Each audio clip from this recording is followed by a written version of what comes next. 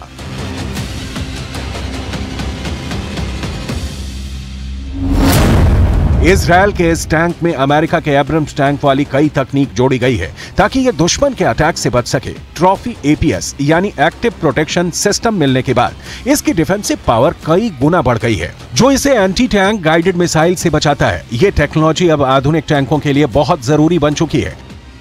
इसी टैंक के जरिए इजरायल अपने 4 बड़े दुश्मनों को रौंदने की ताकत रखता है और उसके लिए हमेशा तैयार भी रहता है। इसमें कोई शक नहीं कि इजरायल हमास के हमले का बहुत बेदर्दी से बदला लेगा, जो उसने लेना भी शुरू कर दिया है।